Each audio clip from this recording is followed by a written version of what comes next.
जहाँ बचपन में हम भाई बहनों की लड़ाई झगड़ा करते हैं और फिर प्रेम के साथ मिलते हैं, वहीं भाई बहन बड़े होकर अलग हो जाते हैं। वे बचपन का प्रेम कहाँ खो जाता है, पता ही नहीं चलता। नितिन और राहुल भी अपने पिताजी के बनाए घर में रह रहे थे। दोनों की शादी हो चुकी थी।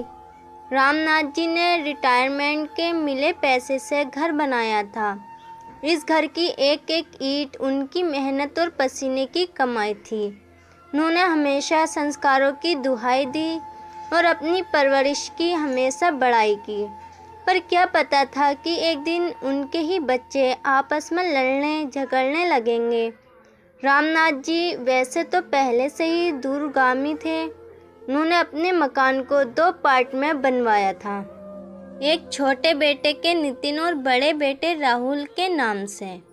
पर उनके जीते जी अलग होने का तो सवाल ही नहीं उठता। घर के मन मुटाव को रामनाथ जी के सामने न लाया जाता।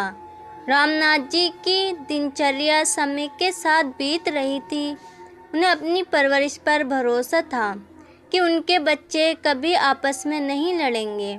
वह बुजुर्गों की संगोष्ठी में बैठते तो अपने परिवार की बड़ाई करते। बाकी बुजुर्ग भी उनकी सराहना करते न थकते थे। रामनाथ जी ने अपने परिवार में कुछ नियम और कानून बना रखे थे। नितिन और राहुल दोनों की पत्नियों की आपस में न पटती थी। शिखा और रुचि दोनों आपस में मन भारी किए ही एक दूसरे को देखती।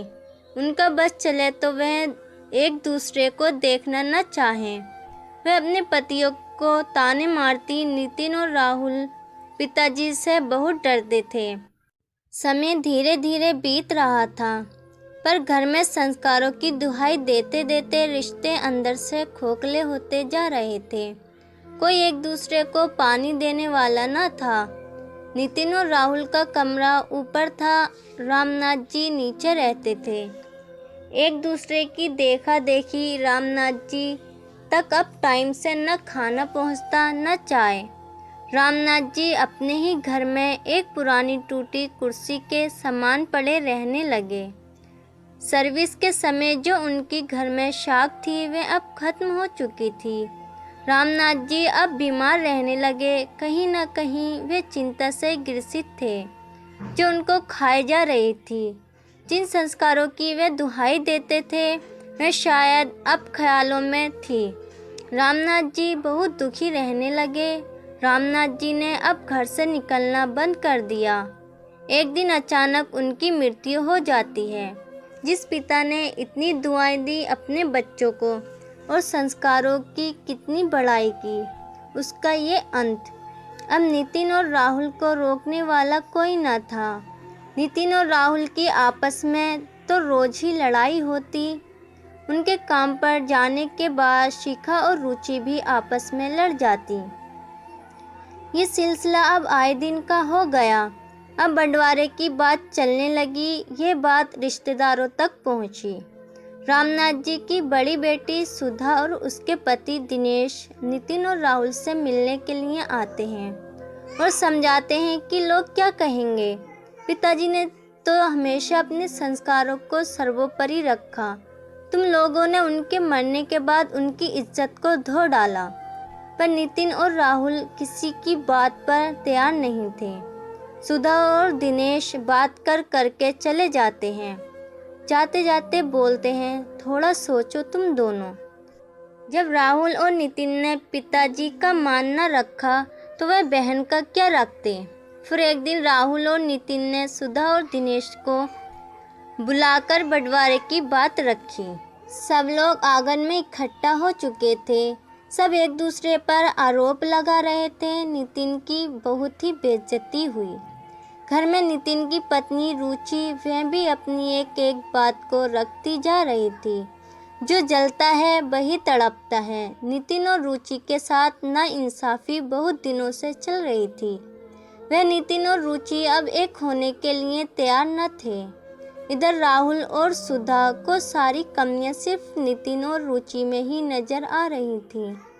दोनों भाइयों में खूब लड़ाई हुई। रामनाथ जी का इतनी लंबी सोच रखने के बावजूद भी आज घर में कलह का कारण बना हुआ है। अगर दोनों भाई के नाम से मकान और प्रॉपर्टी थी तो वह अपना हिस्सा लेकर अलग अलग क्यों नहीं होकर चैन की सांस लेते, जबकि दोनों के मकान का एरिया भी समान था। क्या घर में रहने वालों से घर बनता है या घर में रह जाने से घर बनता है? जब आपस में प्रेम खत्म हो जाए तो अलग हो जाना ही समझदारी है। रस्सी को इतना न खींचिए कि वह तार तार होकर टूट जाए, फिर जोड़े से भी न जुड़े। अगर रिश्तों में खिंचाव हो रहा है उसे काट दीजिए कि काटने के बाद जुड़ने लायक हो। जिन संस्कारों और प्यार की दुहाई देते हुए रामनाथ जी मर गए, क्या इस लड़ाई झगड़े से वे जिंदा हैं?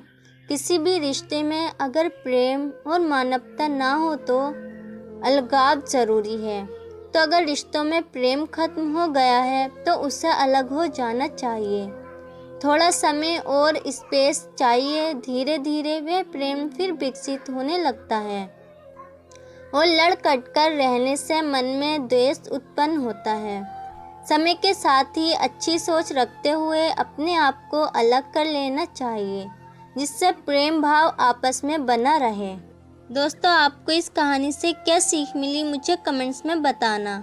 आप मेरे चैनल पर नए हैं तो मेरे चैनल को सब्सक्राइब कर लें और वीडियो को लाइक कर दें।